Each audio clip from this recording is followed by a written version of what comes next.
ওখানে?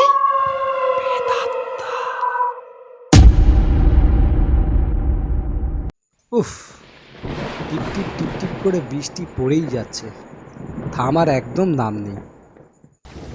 কোথাও যে বাইরে যাব তারও কোনো উপায় পাচ্ছি না, শুধু একঘেয়ে বাড়িতে বসেই রয়েছে আর ফোন স্ক্রল করে যাচ্ছি।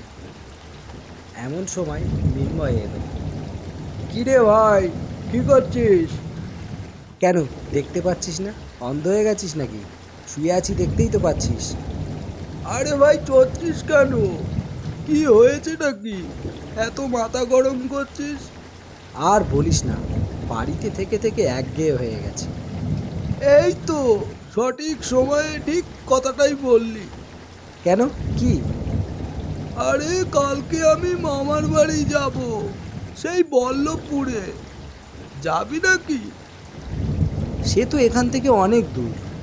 হ্যাঁ, সে তো অনেকটাই দূর।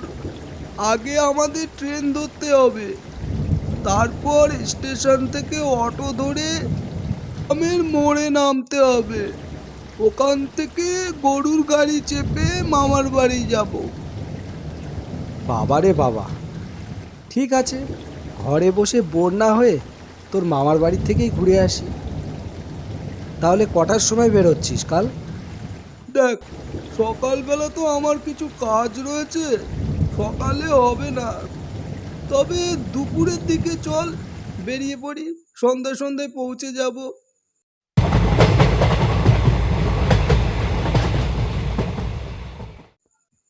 উফ, পারা যায়?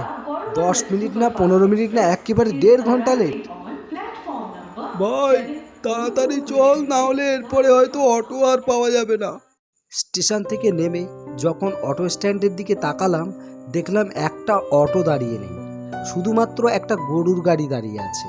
দুজনে গিয়ে সেই গরুর গাড়িটার কাছে জিজ্ঞাসা করলাম, দাদা, বল্লভপুরের চ্যাটার্জি বাড়িতে যাবেন?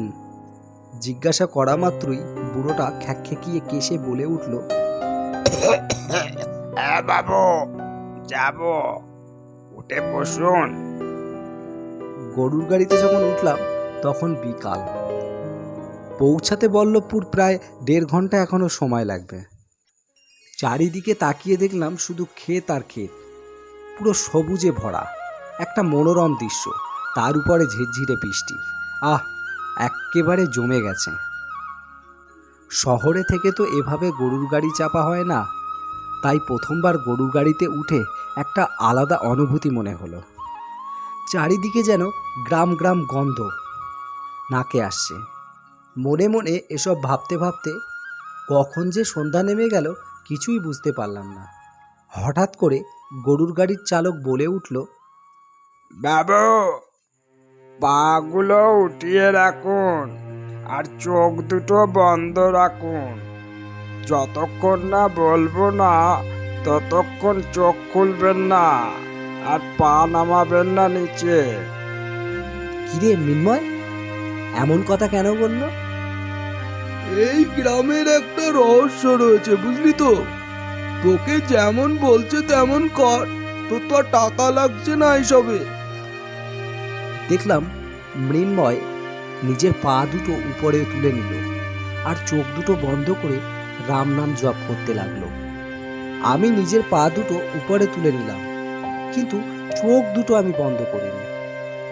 বাঁশবাগানের রাস্তায় ঢোকার সঙ্গে সঙ্গে একটা ঝোড়ো বাতাস যেন গাড়িটাকে উল্টে ফেলার মতো করলো। কিছু দূর যেতেই দেখলাম পাশে একটা পোড়ো বাড়ি। সেই বাড়ির পাশে যেতেই গরুর গাড়িটা থেমে গেল। তার আগে গরুগুলো যেতেই চাইছে না। মিন্ময় চোখ বন্ধ থাকা অবস্থায় গরুর গাড়ির চালককে জিজ্ঞাসা করলো, ও কাকা, কি হয়েছে, দাঁড়িয়ে গেলে যে? কি আর বলবো বাবু, গরুগুলো তো এর আগে আর যেতেই চাইছে না। হঠাৎ সেই সময় একটা মেয়ে হাতে লণ্ঠন নিয়ে এসে হাজির হলো সেই গাড়ির সামনে।